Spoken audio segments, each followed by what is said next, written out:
Good morning, Gainesville. I'm Anna Goldstein. Welcome to the UFCD 2025 news update. Today we're talking about parents in the operatory, and let's go to Wayne. Thank you, Anna. Good morning.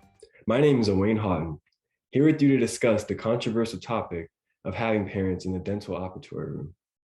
Dentists across the country every day have to make the tough decision on whether or not having parents in the operatory room is beneficial for each and every child that they treat. Is there a fine line that should be relatively universal throughout dentistry? Or does this topic truly vary for each and every child that is treated? There are three main point of views seen within this topic that we will go over today, with the first being pro-parents. Dentists who are quote unquote pro-parents have noticed that parents encourage and positively affect the relationship that the child has with the dentist for many different reasons. On the other end of the spectrum, some dentists instead believe that having parents in the operatory room may inhibit and negatively affect the relationship that the child has with the dentist for many other reasons. With that being said, there are also plenty of dentists that truly believe that the decision to have parents in the operatory room will often depend on various things such as the patient's age, the gender of the patient or the parent, the relationship that the patient has with the parent.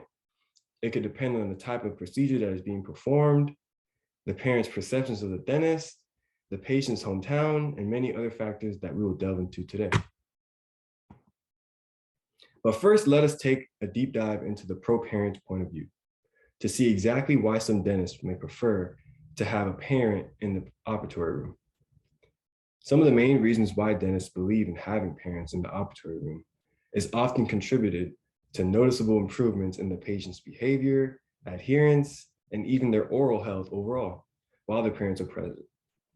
Besides, if my mother told me to sit in the chair, be good, and don't freak out when a guy is shoving drills and needles in my mouth, I'd listen. Because let's face it, as a child, there's nothing in this world scarier than our parents. Pediatric dentists across the country know this for a fact, and they use this to their advantage in the operatory room.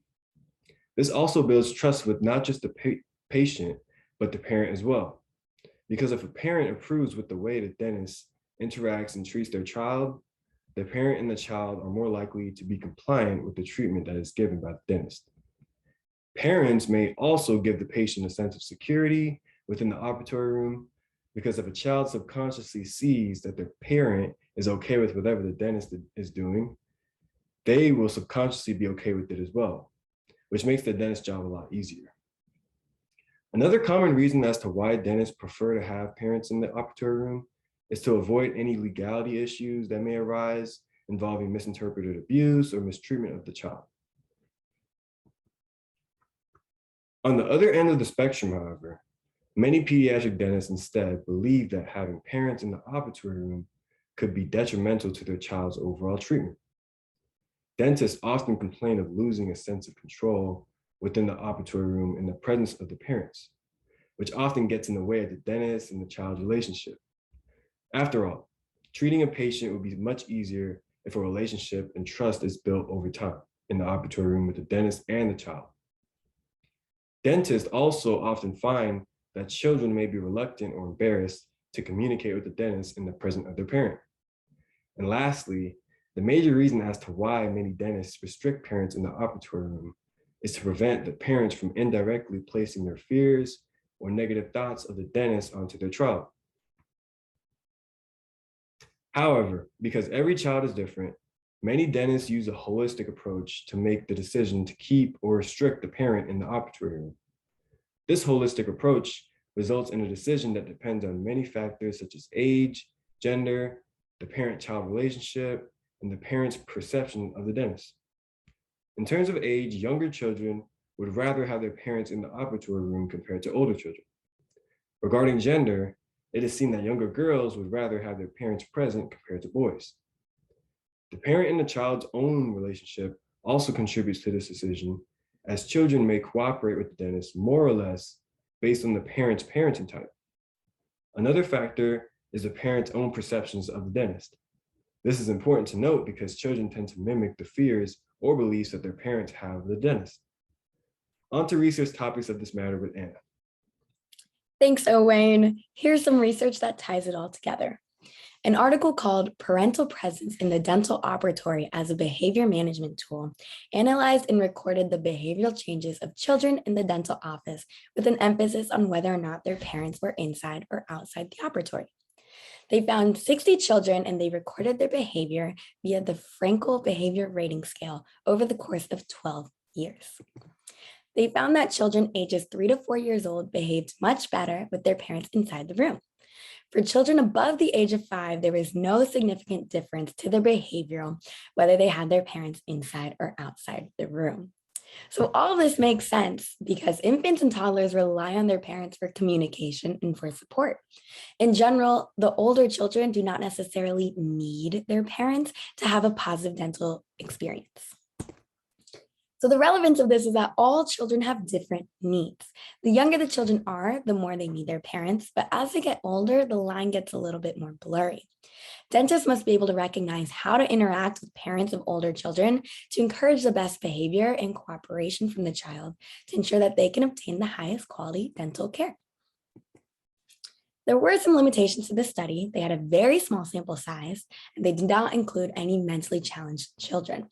They also only used one type of behavioral analysis scale, the Frankel Rating Scale, and the study was completed in India. I do suspect that there might have been some cultural differences based on the fact that India is more of a communalistic society compared to our individualistic society, that this could have had an effect on the results.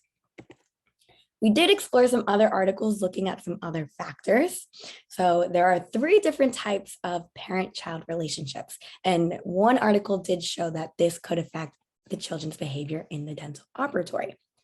Children with supportive yet demanding parents or an authoritative relationship showed a more positive experience regarding their behavior in the dental chair. Authoritarian and permissive parents didn't really have a difference. The gender of the child may also have an effect. One article showed that in general, girls were more afraid than boys. Additionally, the parent's perception of the dentist can also play a role. Children of parents with dental anxiety and dental fears in general behaved a little bit more negatively compared to children of parents without dental fears. So there are lots of main ideas coming from all this research. Number one, all children have different needs. There are an abundance of factors that come into play, the most important being age. The younger the children are, the more likely they need their parents, and communication is a big reason for that.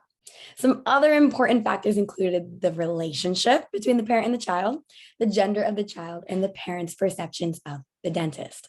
In conclusion, dentists need to be cognizant of all of these different factors to be able to make the best decision on a patient-by-patient basis to ensure that all children can obtain the highest quality of dental care. That's all from me. Thank you for listening, and let's go to Wayne for a quick sports update. Thank you, Anna. We now have breaking news regarding our latest sports update. The Florida Gators are now projected to win in every sport for the rest of our time. This is why it is great to be a Florida Gator. Go Gators. Let's go to Laurent for the latest. Thank you, Wayne. We had the opportunity of interviewing 3 dentists, 2 of them pediatric dentists and the other one a family practice dentist, just to get a different perspective and their opinion on having parents or not in the operatory. First, we interviewed Dr. Tracy David. She's a DMD and practices family dentistry. In her opinion, the most important factor is building the doctor-patient relationship. If the patient is a kid, the relationship has to be established directly with the kid. It does not matter if they're underage. It's not the parents, the patient, it's the kids. She recognizes that sometimes it might be easier to have the parents around when the kids are really young. However, in order to avoid that, she usually prefers having children to come in the morning when they are in their best behavior. When asked if she was pro or anti-parent in the operatory, she asked that age is the most important factor to determine whether parents should be present or not. However, kids are always better without their parents. That's when they behave the best. In fact, during last year, COVID made it easier for parents to be separated from their kids and reinforced the doctor-patient relationship. So it was at this time when they had no option because parents were not allowed in the clinic, in the operatory, that this relationship, this doctor-patient relationship, it grew once it was not other choice. One advantage of family dentistry is that it makes it easier for kids to observe their parents' treatment and ease them when it's their turn. It's important to have the kids feel comfortable in the clinic space to smooth the transition into their actual clinic appointment. In her opinion, due to legal reasons, she prefers to never be alone in a room with a patient. Always have a hygienist or assistant in the room. That's especially applicable for male doctors. Next, we interviewed Dr. D'Agostino. She's a DMD pediatric dentist. She's also part of the pediatric residency program at Temple University and works both in the city and suburban area. During her interview, we realized how location is also a factor in kids' behavior and their dependence towards their parents. For instance, big city kids are more likely to be more independent. Their parents are more rushed and are completely comfortable with leaving the kid alone in the dental clinic. Hence, their kids don't feel the need to have them as emotional support.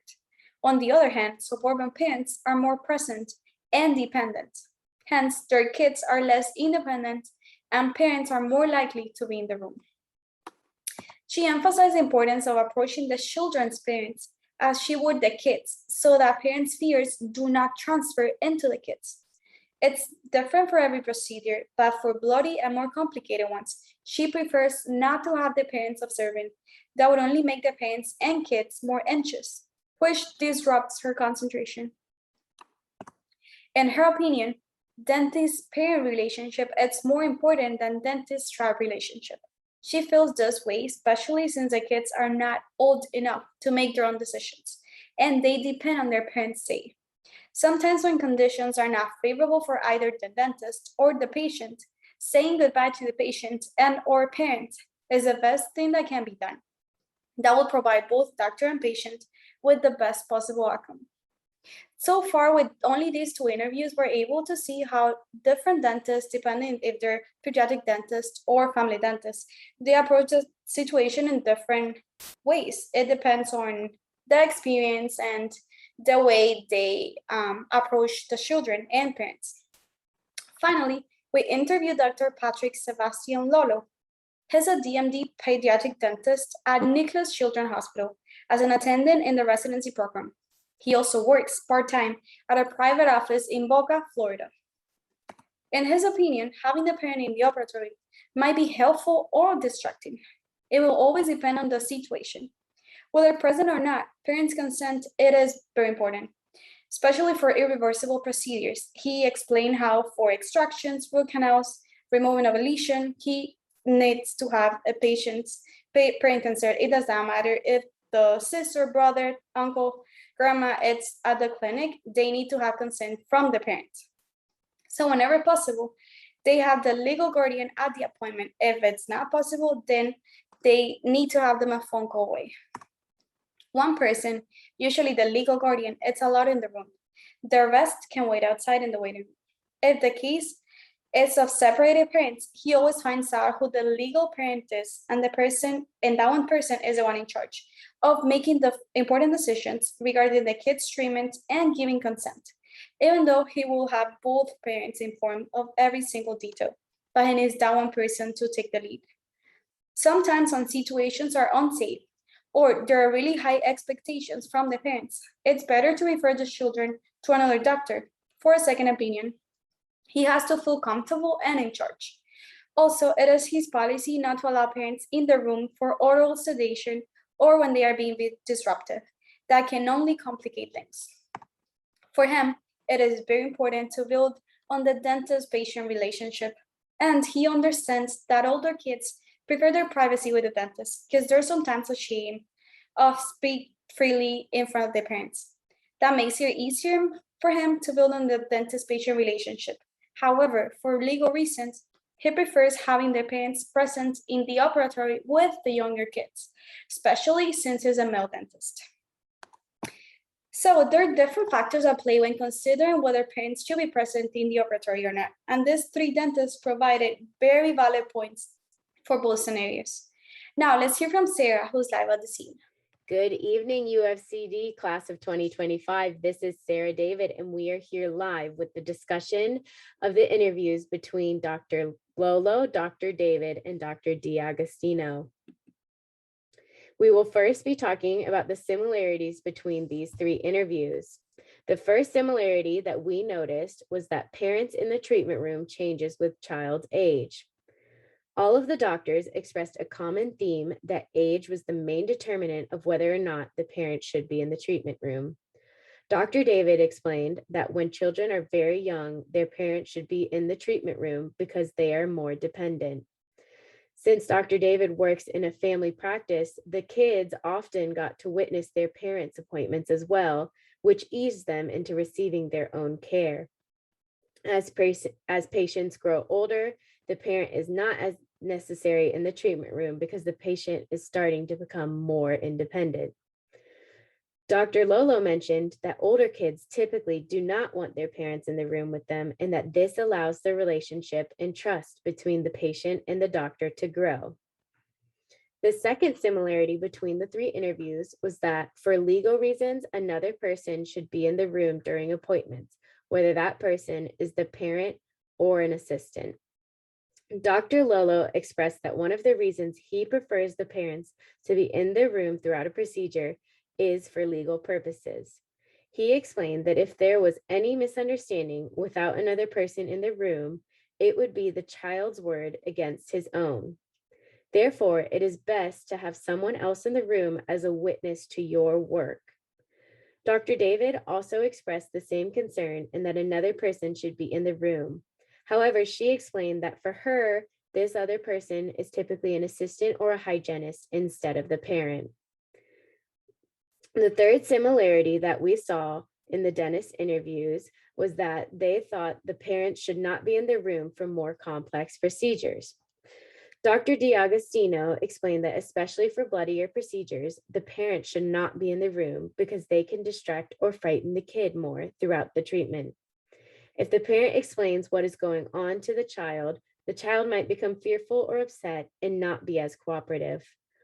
Also, the parent might not have had exposure to bloodier procedures and could pass out, causing a distraction for the doctors. Dr. Lolo agreed with Dr. D'Agostino in that parents can cause disruptions throughout the care, and that is why he does not think parents should be in the room for sedations as well. And lastly, the last similarity is referring or stopping treatment is occasionally the best option for a patient to receive the best care. Dr. Lolo mentioned that when patients have unrealistic expectations, he will try and set boundaries and have a discussion with them. However, if that does not work, he will stop treatment because it is his license that would be on the line. Dr. D'Agostino mentioned that if she feels the parents do not trust her or the child's behavior disrupts the treatment, she will kindly ask them to get a second opinion. We will now be moving on to the interview's differences. The main difference between the three interviews was whether or not the parent should be in the treatment room or not.